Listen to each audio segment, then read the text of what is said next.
WhatsApp guys, welcome back once again. So दोस्तों, आज की कहानी जो एक्सप्लेन करने जा रहे हैं उसका नाम है होमनक्यूलस। दोस्तों, क्या हो अगर कोई इंसान अपनी तीसरी आंख खोल ले? क्या वो आपकी आत्मा के अंदर झांक सकता है? तो यही दिखाने की कोशिश करी है डायरेक्टर ने इस कहानी में। कहानी शुरू होती है और हम एक तकाशी नाम के आदमी को देखते हैं जो कि एक गाड़ी में सो रहा है। थोड़ी देर बाद हम उसे कुछ बेघर लोगों के साथ बातें करते हुए देखते हैं, पर वो एक अच्छे होटल में खाना खाता है, अच्छे कपड़े पहनता है, उसके पास कुछ बैंक के क्रेडिट कार्ड भी हैं, पर वो रहता अपनी इस छोटी सी कार में ही है। ऐसा इसलिए है क्योंकि तकाशी को अपने अतीत के बारे में कुछ भी याद नहीं है। वो कौन है, कहाँ रहता है और क्या करता है, यहाँ तक कि उसे महसूस तक नहीं होता उसे कितनी चोट लगी है ये भी उसे पता नहीं चलता। अब एक दिन तकाशी के पास एक सैम नाम का लड़का आता है जो उसे कहता है कि मैं तुम्हारी खोपड़ी में एक छेद कर दूंगा जिसके बदले तुम्हें 7 लाख युआन मिलेंगे। तकाशी को सैम पागल लगता है, उसकी बातें उसे पागल लगती है और कहता है कि मेरे पास पहले से ही पैसे हैं, मुझे पैसों की ज़रूरत नहीं है, तुम किसी और को ढूंढ लो। सैम उसे समझाता है कि इस छेद के बाद तुम अपनी 6 सेंसेस को फील करने लग जाओगे। दुनिया में हर इंसान सिर्फ अपना 10% दिमाग इस्तेमाल करता है, क्या हो अगर वो 90% यूज़ करना समझ जाए। तकाशी को कुछ याद नहीं है, उसकी याददाश्त चली गई है, तो वो कन्विंस करने की उसे कोशिश करता और कहता है कि मैं तुम्हारी मेमोरी वापस ला सकता हूँ, पर उसके बदले में तुम्हें अपनी ज़िंदगी के 7 दिन मुझे देने होंगे। तुम्हें अपनी दोनों आंखों के बीच में एक छेद करवाना होगा जिसके बाद तुम्हारी लाइफ पूरी तरह से बदल जाएगी। तकाशी को ये सब बकवास लग रहा होता है जिस वजह से वो उसे वहाँ से भगा देता है, पर उसकी बातें उसके अंदर कहीं न कहीं दब गई थी। उसके जाने के बाद भी वो सैम के बारे में ही सोच रहा था कि क्या ऐसा पॉसिबल हो सकता है कि उसकी यादें वापस आ जाए। अगले दिन कुछ लोग उसकी कार टो करके ले जाते हैं और तब तकाशी इन सब से बहुत ही परेशान हो चुका था। उसके कपड़े, उसके सामान सभी कुछ जा चुके थे, लेकिन तभी उसके सामने सैम दिखता है जो उसे दोबारा वही बोलता है, 7 दिन फिर तुम्हें ज़िंदगी रहने का रीज़न मिल जाएगा। और अब तकाशी भी इन सब बातों से परेशान हो चुका था, इसलिए वो सैम की बात मान लेता है। अब सैम उसे लेके अपने घर जाता है जहाँ हम चारों तरफ दीवारों पे कुछ अजीब सी फ़ोटोज़ देखते हैं। वहाँ पर कुछ इंसानों के स्कल के फ़ोटो थे जिन्होंने ये पहले करवा रखा था। अब कुछ ड्रिल मशीन की फ़ोटोज़ भी होती हैं और कुछ इंसान के बॉडी पार्ट्स की भी, जो कि काफ़ी अजीब लग रही थी। सैम बताता है कि ट्रीपेनेशन एक सर्जिकल प्रोसीजर है जो कि नियोलिथिक पीरियड में स्टार्ट किया गया था, मतलब अराउंड 7000 BC के टाइम पे ये चीज़ें स्टार्ट की गई थी। अब सैम उसे अपना ID कार्ड दिखाता है और बताता है कि वो एक मेडिकल स्टूडेंट है, वो अपने डैड के हॉस्पिटल में काम करता है। इसके बाद तकाशी एक बेड पर लेटता है और उसका ट्रीटमेंट शुरू होता है। बीच बीच में सैम इन सब के पीछे की कहानियाँ उसे बताता है कि ये सब कैसे शुरू हुआ और इन सब के पीछे का रहस्य क्या है। जब कोई बच्चा पैदा होता है तो उसके सर में एक होल होता है, लेकिन 2 साल बाद वो पूरी तरह से सही हो जाता है, जैसे कि आपने देखा होगा। लेकिन अगर हम उस जगह को दोबारा होल कर दें तो ब्लड सर्कुलेशन तेज़ हो जाएगा और दिमाग अपनी पूरी एबिलिटी पर काम करने लगेगा। और सीन कट होता और तकाशी को हम उसकी कार में देखते हैं। उसके सर पे एक पट्टी लगी थी, यानी कि अब उसके सर में जो होल हो चुका है। वो देखता है कि उसके सामने एक लिफाफा है जिसमें कुछ पैसे हैं, जिसके पीछे सैम का नाम लिखा है। वो फ़ौरन उससे मिलने जाता है और उसे वो पैसे लौटा देता है और साफ साफ पूछता है कि आखिर इसका क्या फ़ायदा होगा। सैम बताता है कि मैं हमेशा से ही ये भूत प्रेत और जादू टोना से दूर रहा हूँ, मुझे ये सब झूठ लगता है। मेरा ये मानना है कि सब कुछ हमारे दिमाग के अंदर है जिसकी मदद से हम कुछ भी कर सकते हैं। इसके बाद सैम उसके सामने कुछ ताश के पत्ते रखता है जिसमें 5 सिंबल बने हुए हैं और वो पत्ते उल्टे रखता है। वो पूछता है कि इसमें से किस कार्ड में स्टार बना हुआ है। अब वो कार्ड को पलटने लगता है, पर सैम बोलता है कि ऐसे नहीं, अपनी एक आंख बंद करो और सिर्फ अपनी बॉडी का लेफ्ट पार्ट का इस्तेमाल करो।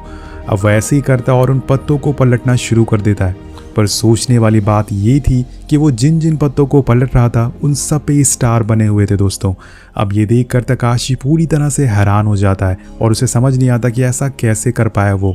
अब वो क्लब से बाहर आ जाता है और वो घबराया हुआ था। अब एक बार फिर से वो अपनी आंख बंद करता है और यहाँ से दोस्तों असली खेल शुरू होता है। इस बार उसके सामने ताश के पत्ते नहीं बल्कि इंसान थे और दोस्तों जो वो देखता है उससे मानो वो पूरी तरह से बौखला जाता है।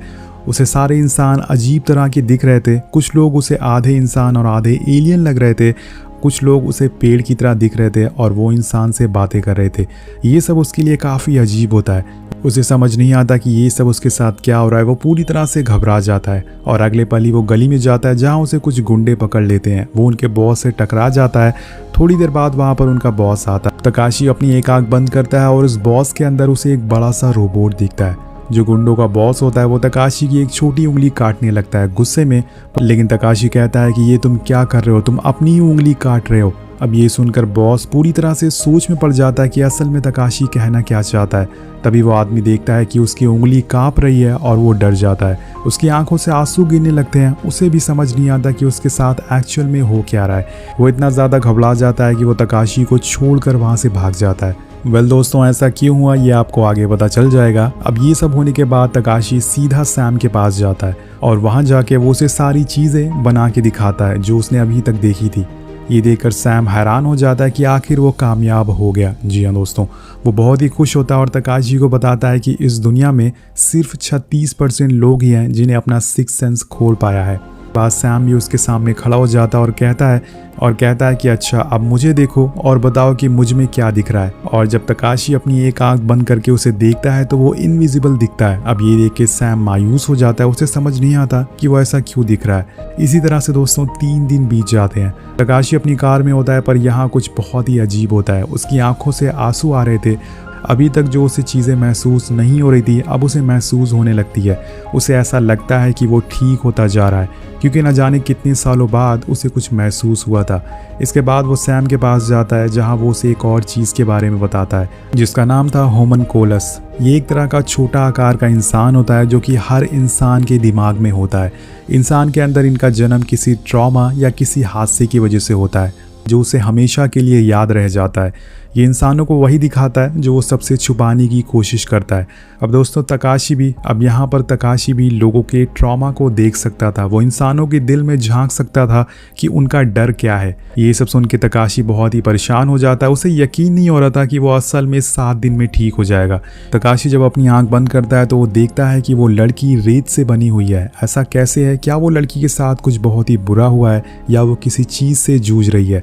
तो यही जानने के लिए वो उसके पीछे जाते हैं और थोड़ी देर बाद सैम उससे बात करने जाता है। पर दूर बैठा तकाशी देखता है कि वो लड़की के पैर से रेत निकलकर सैम के अंदर जा रही है।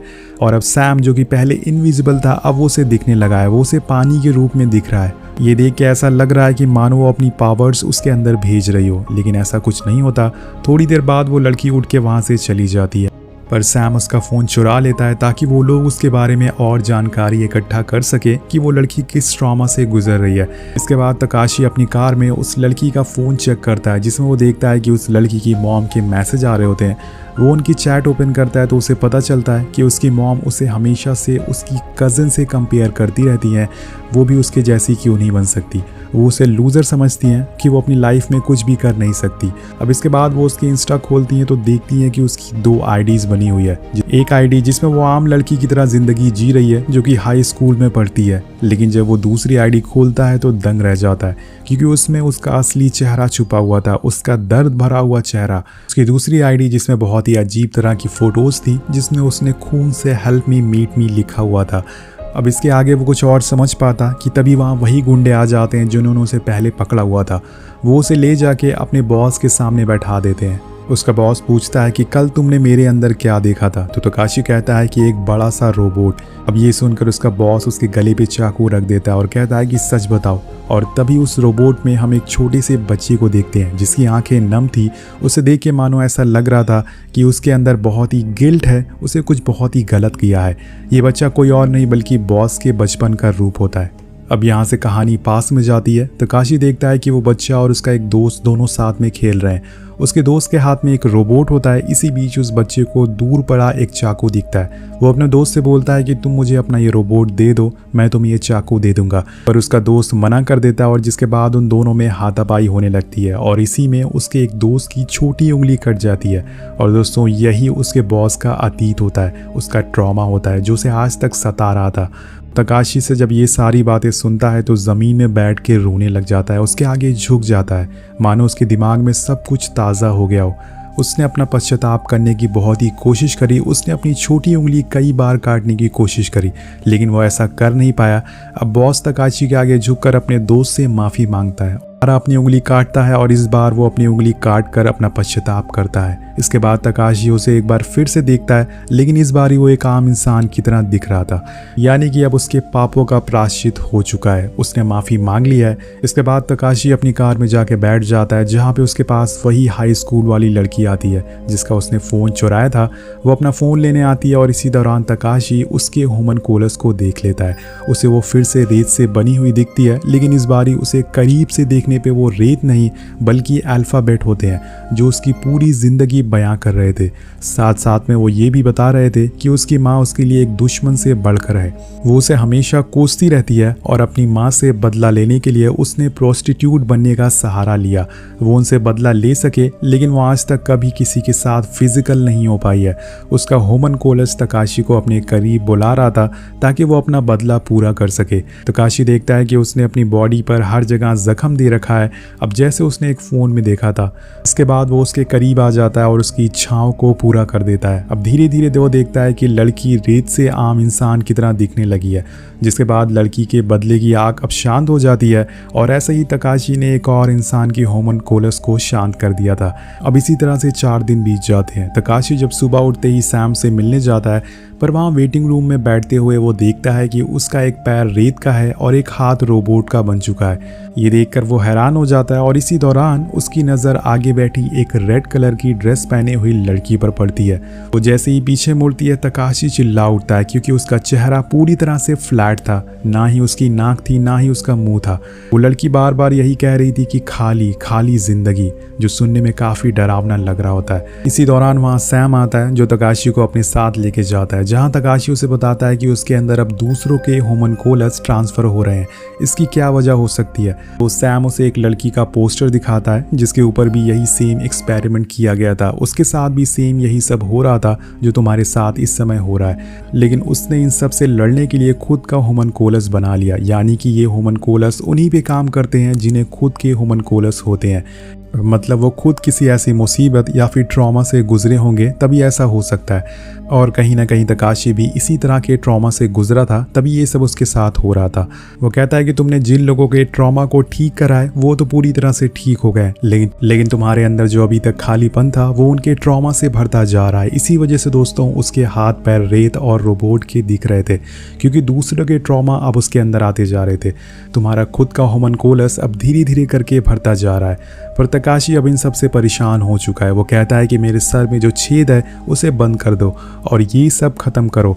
पर सैम की एक शर्त होती है। वो कहता है कि जैसे तुम कह रहे हो मैं वैसा कर दूंगा, लेकिन इससे पहले तुम्हें मेरे होमनकूलस को देखना होगा। अब जब तकाशी अपनी एक आंख बंद करके उसे देखता है तो इस बारी पानी के कुछ बुलबुले उसके अंदर उसे दिखते हैं जिसके अंदर एक जेली फिश तैर रही थी। लेकिन तकाशी सैम को इस बारे में कुछ भी नहीं बताता और वहाँ से चुपचाप गाड़ी में आके बैठ जाता है। तकाशी बहुत ही परेशान हो चुका था। वो अपनी कुछ पुरानी चीज़ों को देखने लगता है जिससे शायद उसे कुछ याद आ सके। यहाँ उसे एक कार्ड मिलता है जिसमें ननाको नाम लिखा हुआ था। ये नाम देखते ही वो पास्ट में चला जाता है जहाँ उसकी एक लड़की से मुलाकात होती है। जिसे वो मिल रहा था वो कोई और नहीं बल्कि वही हॉस्पिटल वाली लड़की थी। ये देखकर तकाशी हैरान रह जाता है कि ऐसा कैसे हो सकता है, मतलब वो उस लड़की को कैसे जानता है। अब दोस्तों 5 दिन बीत जाते हैं और वो उसी हॉस्पिटल के बाहर जाता है, उस लड़की का इंतज़ार करने लगता है। थोड़ी देर बाद वहाँ वो लड़की आती है। तकाशी उसके पास जाता और एक धीरी आवाज़ में उसे ननाको कह के पुकारता है। ये सुनते ही वो लड़की शॉक हो जाती है और उसकी आंखों में पानी आ जाता है। पर यहाँ एक और बड़ा ट्विस्ट आता है। वो उससे कहती है कि क्या तुम मुझे जानते हो, मेरी मेमोरी लॉस्ट हो गई है। वेल दोस्तों, यानी कि दोनों ने ही अपनी यादों को खो दिया है, लेकिन अब धीरे धीरे तकाशी को कुछ चीज़ें याद आने लगती है। वो उसे लेके एक अपार्टमेंट में जाता है जिसकी कीज़ उसके पास ही है, लेकिन वो उसमें आज तक गया नहीं है, या फिर गया हो तो उसे याद नहीं होगा। दोनों ऊपर जाते हैं और अंदर घुसते ही दोनों अपनी अपनी यादों में खो जाते हैं। ननाको तकाशी से पूछती है कि क्या हम यहाँ साथ में रहते थे, तो वो कहता है कि हाँ। यानी कि तकाशी को अब अपना बीता कल याद आने लगा है। वो उसे एक रेड कलर की ड्रेस देता है और ये वही ड्रेस होती है जिसमें वो हॉस्पिटल में उसे देखा था। इसी दौरान हम देखते हैं कि ननाको को कुछ विजन आ रहे थे जिसमें काफ़ी सारा उसे खून दिखता है। ये देखकर वो बहुत ही ज़्यादा डर जाती है। तकाशी उसे सहारा देता है और फिर दोनों करीब आ जाते हैं। अगली सुबह वो देखता है कि ननाको के सर पे भी वही एक्सपेरिमेंट किया गया है जो उसके साथ हुआ था, लेकिन अब उसके 7 दिन पूरे हो चुके हैं। इसका मतलब सैम ने किसी और को चुना है इस काम के लिए। वो फौरन सैम के पास जाता है पर वो वहाँ उसे नहीं मिलता। तकाशी अपने फ़ोन चेक करता है तो उसे पता चलता है कि कल रात सैम ने उसे काफ़ी बार कॉल किया था और इसी बीच उसके पास सैम का कॉल आता है। वो उसे पूछता है कि क्या तुमने ननाको पर भी ये एक्सपेरिमेंट किया है। तो पहले तो थोड़ा शांत रहता है, फिर वो कहता है कि ताज्जुब की बात है और बोलता है कि हाँ, उस पर भी सेम एक्सपेरिमेंट किया गया था लेकिन उसे कुछ नहीं दिखा, पर तुम्हें सब कुछ दिखने लग गया। तकाशी कहता है कि अब मुझे होमनकोलस नहीं दिखते हैं, यानी कि मैं ठीक हो गया हूँ। तो वो कहता है कि ये भी एक एक्सपेरिमेंट का हिस्सा था, अभी थोड़ा सब्र करो, अभी उस लड़की को भी सब कुछ याद आ गया है। अब धीरे धीरे अगले ही पल हम देखते हैं कि सैम तकाशी के अपार्टमेंट के नीचे खड़ा होकर उसी से बात कर रहा होता है। ऊपर अपार्टमेंट में ननाको उसी रेड ड्रेस को पहन लेती है और अपने अतीत में खो जाती है। तभी गेट पर रिंग होती है और ननाको दरवाज़ा खोलती है तो सामने सैम होता है। सैम उसे चियोरो करके बुलाता है, जिसके बाद ननाको मानो पूरी तरह से हैरान हो जाती है। इधर दूसरी तरफ हम तकाशी को देखते हैं जो सैम के घर पे अपने स्कल पे बने उसी होल को अब दोबारा खोलने की कोशिश कर रहा है। वो मशीन से दोबारा से होल को खोल लेता है ताकि वो फिर से होमनकोलस को देख सके और भागते हुए ननाको के पास आता है। वो अपनी एक आंख बंद करके उसे देखता है तो वो उसे पहले जैसी फ्लैट दिखती है, पर धीरे धीरे करके उसकी आंखें, उसकी नाक, उसे पूरा चेहरा उसे दिखने लगता है। मतलब उसका ट्रॉमा भी अब दूर हो चुका है। लेकिन उसका ट्रॉमा एक्चुअल में क्या था वो सब कुछ उसे बताना चालू कर देती है और कहानी पास में चली जाती है। वो बताती है कि एक रात मैं और मेरा बॉयफ्रेंड हम दोनों कार से कहीं जा रहे थे, पर इसी बीच हमारी रास्ते में लड़ाई होना शुरू हो गई, जिस वजह से मेरे बॉयफ्रेंड का ड्राइविंग से ध्यान हट गया और हमारी कार के सामने तुम और तुम्हारी वाइफ आ गई। इस हादसे में हम दोनों ने अपनों को खो दिया, यानी कि तकाशी ने अपनी वाइफ को खो दिया और ननाको ने अपने बॉयफ्रेंड को खो दिया। तकाशी को भी अब धीरे धीरे सब याद आने लगता है। तकाशी पहले एक बहुत ही खोखला किस्म का इंसान था, उसके अंदर किसी के लिए कोई भी फीलिंग नहीं थी, यहाँ तक कि वो खुद की बीवी होने के बावजूद दूसरी लड़कियों के साथ रहा करता था और यही वजह थी कि उसकी वाइफ के साथ उसकी लड़ाई होती रहती थी। और उस दिन भी ऐसे ही हुआ था, उसकी वाइफ ननाको लड़ाई से तंग आ गई थी और घर छोड़कर जा रही थी, लेकिन तभी रोड पे चियोरो की कार आ गई और उसका एक्सीडेंट हो गया और यहाँ इन दोनों को अपनों को खोने का एहसास होता है। अब चियोरो आखिर में उसे माफ़ी मांगती है और अपना प्रायश्चित करती है। दूसरे कमरे के बाहर हम सैम को देखते हैं। उसे देख के तकाशी कहता है कि तुम यहीं बैठे हो। सैम कहता है कि वाह, जिसने तुम्हारी वाइफ को मारा तुम उसी से प्यार कर बैठे, मैंने ऐसा एक्सपेक्ट नहीं किया था। तभी तकाशी उसे कहता है कि वाटर। ये सुनते ही सैम शॉक हो जाता है और तकाशी ने आज तक सैम का होमनकोलस उसे नहीं बताया था, लेकिन इस बार वो उसे बता देता है कि उसका होमनकोलस एक पानी के बुलबुले जैसा है जिसके अंदर एक गोल्ड फिश है और उसकी एक आंख नहीं है। तभी हमें इसके पीछे का राज पता चलता है। जब सैम छोटा था तो उसके डैड उस पर ज़रा भी ध्यान नहीं देते थे। वो कैसा है, क्या कर रहा है, उन्हें इससे कोई भी फिक्र नहीं होती थी। वो अपना पूरा टाइम एक गोल्ड फिश को दिया करते थे और यही बात सैम को आज तक उसे अंदर से खाई जा रही है। वो उस गोल्ड फिश की तरह बनना चाहता है ताकि उसके डैड उससे उतना ही प्यार कर सके और यही वजह होती है कि वो इतने अजीब ढंग से रहता था। उसके बालों का रंग पूरी तरह से, शरीर पे टैटू, अजीब तरह के कपड़े, वो ये सब जानबूझ के करता था ताकि लोग उसे देखें, ना कि उसे डैड की तरह अनदेखा कर दे। ये सारी बातें सुन के सैम रोने लगता है क्योंकि आज सालों बाद उसकी सच्चाई उसके सामने आ गई थी। जो ट्रॉमा उसके दिल में सालों से बंद था आज वो बाहर आ गया था। वो तकाशी के आगे झुक जाता है और तकाशी उसे गले लगा लेता है और उसे सहारा देता है। अब 7 दिन बीत जाते हैं और यहाँ तकाशी और चियोरो दोनों साथ में एक लंबी राइड के लिए निकल जाते हैं, एक नई शुरुआत करने की। वहीं दूसरी तरफ सैम अभी भी उसी अंधेरे में था। वो खुद के ऊपर ये एक्सपेरिमेंट कर लेता है ताकि वो भी लोगों के दुख और दर्द को देख सके और ज़ोर से हंसने लगता है। इसी के साथ ये कहानी यही ख़त्म हो जाती है। दोस्तों, यहाँ पर जो स्कल में छेद किया जा रहा है वो तीसरी आँख को दर्शाता है। तो कहते हैं कि तीसरी आँख खोलने से हम बहुत सारी चीज़ें देख सकते हैं जो कि हम दोनों आँखों से नहीं देख सकते। इंसान के अंदर के दुख और दर्द को बहुत सारी चीज़ें ऐसी देख सकते हैं जो कि नॉर्मल इंसान नहीं देख सकता। तो आपको ये कहानी कैसी लगी नीचे कॉमेंट करके ज़रूर बताएगा। मिलते हैं आपसे अगली वीडियो में। Thank you so much watching. Peace out.